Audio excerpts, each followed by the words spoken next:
So hello everyone, this is Ujjwal और इस video के अंदर हम इंटीग्रेशन के बारे में बात करने वाले हैं। इंटीग्रेशन के बेसिक्स देखेंगे हम, फिजिक्स के अंदर कितना इस्तेमाल होता है इसका part. So in this video we will cover all the basic concepts of integration, integration के फॉर्मूलेज एंड इंटीग्रेशन को हम कैसे सॉल्व कर सकते हैं। So let's start this video without wasting the further time.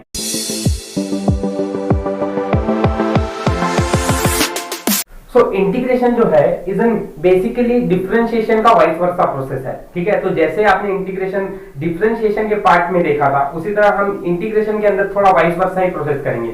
शुरुआत के कुछ फॉर्मूले छोड़ दिए हैं तो बाकी सारे फॉर्मूले जो है वो इंटीग्रेशन का डेरिवेटिव का पूरा ही उल्टा आ जाता है इंटीग्रेशन के अंदर। So first of all we will see some formulas. अगर आपको ये फॉर्मूलाज पता है तो आप स्किप करके कॉन्सेप्ट और न्यूमेरिकल्स की तरफ, एग्जांपल्स की तरफ बढ़ सकते हो। सो आप उसके लिए थोड़ा आगे चलकर देखिए। जिनको कुछ नहीं आता है, let's start this video with basics. तो सबसे पहला फार्मूला है इंटीग्रेशन का, integration of x raise to n। अब integration of x raise to n का फार्मूला जो होता है, it is just simple x raise to n plus 1 upon n plus 1।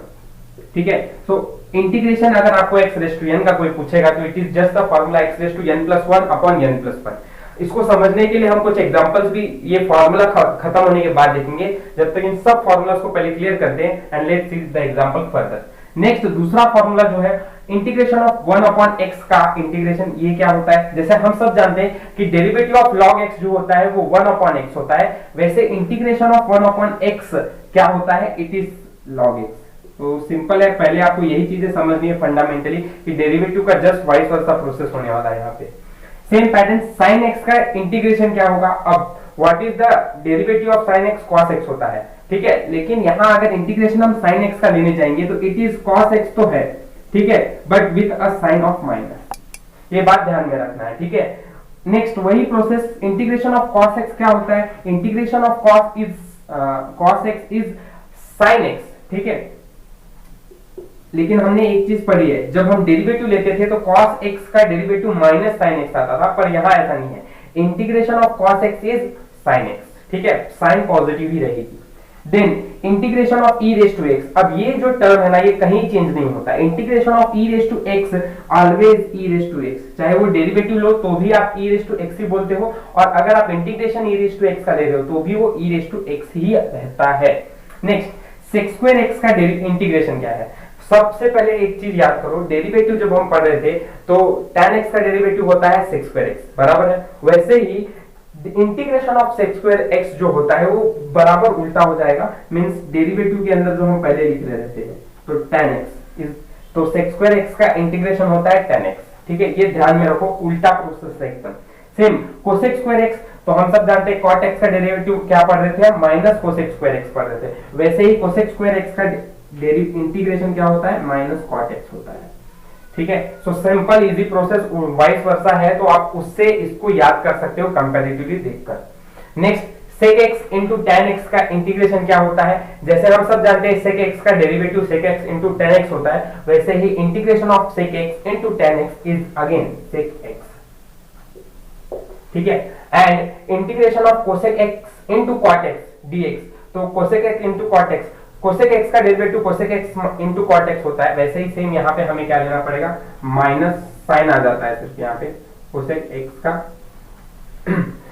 Integration of cosec x into cot x क्या होता है? Minus cosec x। Next इसके बाद आता है a रेज़ टू x। अब a रेज़ टू x का integration क्या होता है? तो सिंपल है, a रेज़ टू x का integration a raise to x upon log a होता है।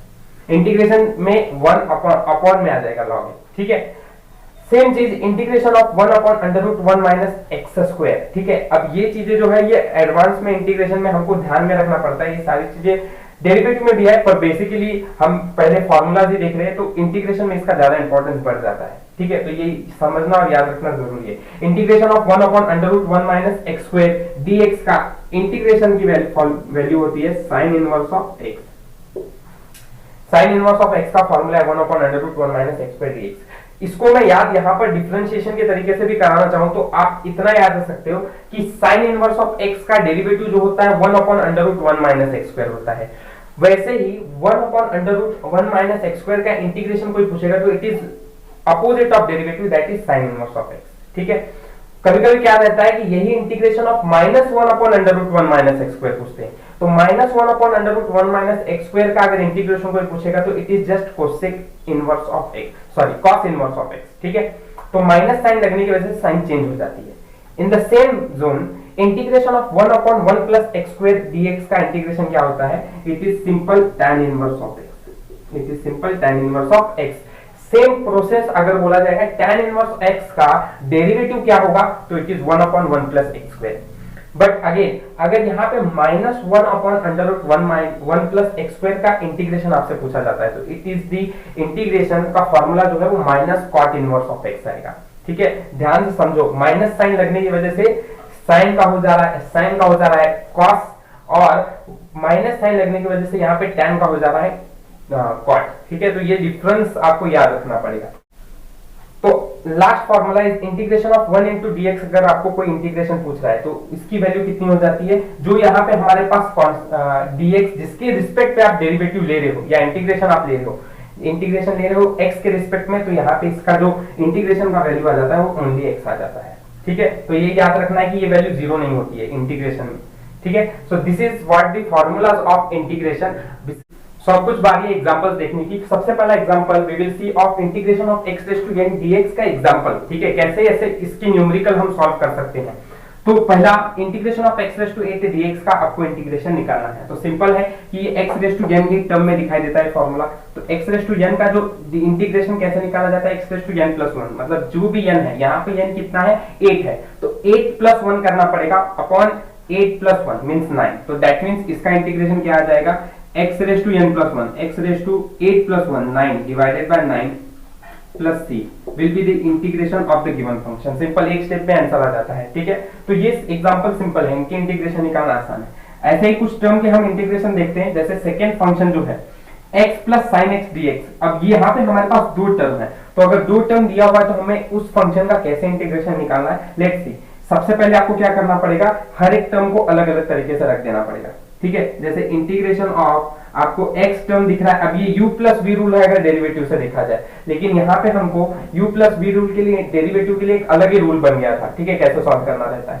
इसमें क्या करना पड़ेगा, आपको हर एक का integrate term with dx function के साथ लेना पड़ेगा। जैसे कि integration of x into dx लेना पड़ेगा, plus integration of sine x into dx लेना पड़ेगा। यहाँ पे क्या किया कि हर एक फंक्शन को dx के साथ अलग अलग एस्टेब्लिश कर दिया। नेक्स्ट, अब इस फंक्शन का आपको इंटीग्रेशन लेना है, तो integration of x into dx क्या होता है, x रेज़ टू 1 है, मतलब ये x रेज़ टू n जैसा ही फॉर्मूला दिखाई दे रहा है। x रेज़ टू n का फॉर्मूला होता है x raise to n plus 1 upon n plus 1, that means x raise to 1 plus 1 upon 1 plus 1, that means it will be x raise to 2 upon 2, ठीक है। Next, plus अब यहाँ पे sin x का derivative लेना है with respect to dx, sorry integration लेना है। तो sin x का इंटीग्रेशन क्या हो जाता है, अभी हमने फॉर्मूला देखा था, sin x का इंटीग्रेशन होता है माइनस cos x, तो यहाँ पे साइन, माइनस का साइन लग जाएगा और cos x लग जाएगा plus c। So this is my integration of x plus sin x। तो अगर हमारे टर्म को x प्लस साइन x ऐसे में देके रखा है तो कैसे हमको इसका इंटीग्रेशन फाइंड करना है, इन दिस वे। नेक्स्ट, इसके बाद हम थर्ड वन देख रहे हैं, integration 2 to 5 x square dx का इंटीग्रेशन कैसे निकालना है। तो ऐसे फंक्शन का इंटीग्रेशन हम कैसे निकालेंगे, फर्स्ट ऑफ ऑल यहाँ हमारे पास लिमिट एस्टेब्लिश हो चुकी है, कहां से कहां तक, upper limit minus lower limit 5 to 2, ठीक है, या 2 to 5।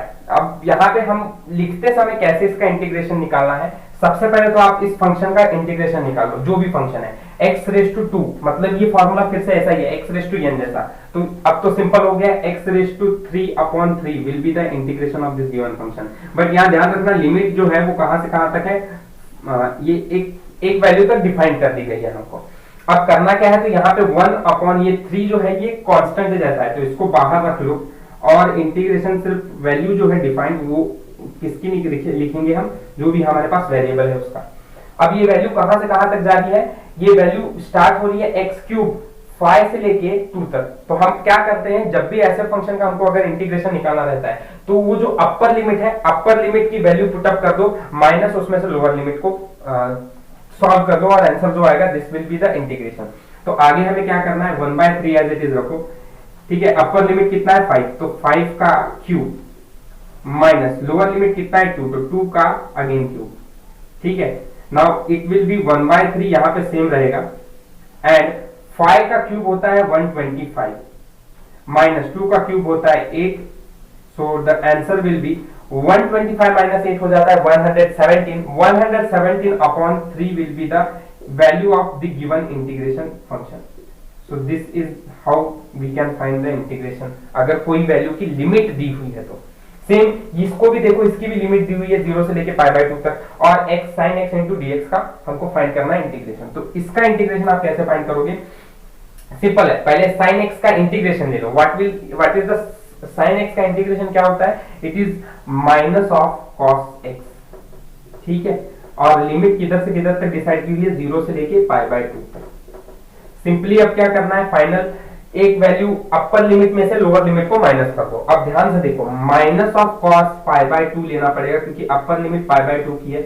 माइनस किसका है? ये फॉर्मूले, मतलब ये जो इधर वाला माइनस, ठीक है, क्योंकि माइनस करें ना अपर में से लोअर को, माइनस ऑफ फिर से ये माइनस है तो माइनस और वो माइनस दोनों प्लस हो जाएगा cos 0, ठीक है। ध्यान से देखो, फिर से समझाता हूं। यहाँ क्या है, फॉर्मूले का माइनस यहाँ पर है और माइनस किसका लेना है? ये वाले फंक्शन खुद ही एक डेरिवेटिव जो है वो माइनस का निकाल रहा है। जैसे यहाँ पे माइनस लगा था तो वो माइनस ये इसका वाला प्लस ये फॉर्मूले का माइनस, माइनस माइनस दोनों हो जाता है plus, and therefore we can therefore it becomes plus.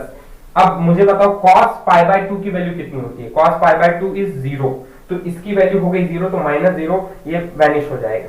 Plus cos 0 की वैल्यू कितनी होती है? cos 0 की वैल्यू होती है 1, तो देयरफॉर इस इंटीग्रेशन की वैल्यू कितनी आ रही है? 1 आ रही है। So this is my final answer, ठीक है। तो in this way we can find the integration of any given function. ये बेसिक था, तो इसके अंदर हमको इतना ही समझना। अगर इंटीग्रेशन के थोड़े बेसिक समझ में आ गए, कैसे हमको इंटीग्रेशन सॉल्व करना रहता है, क्या फॉर्मूलेज हैं, इसके फॉर्मूलेज के अगर आपको ये फंडामेंटल समझ में आ गए हैं तो इंटीग्रेशन का यहीं से स्टार्टअप होता है और यहाँ से हमें हर एक को सॉल्व करना आना चाहिए इस फंक्शन से। आई होप ये सारी चीजें आपको समझ में आई होगी। आगे हम और भी ऐसे वीडियोस बनाएंगे इसके ऊपर। So till then keep learning. Thank you for watching my video. All the best for you.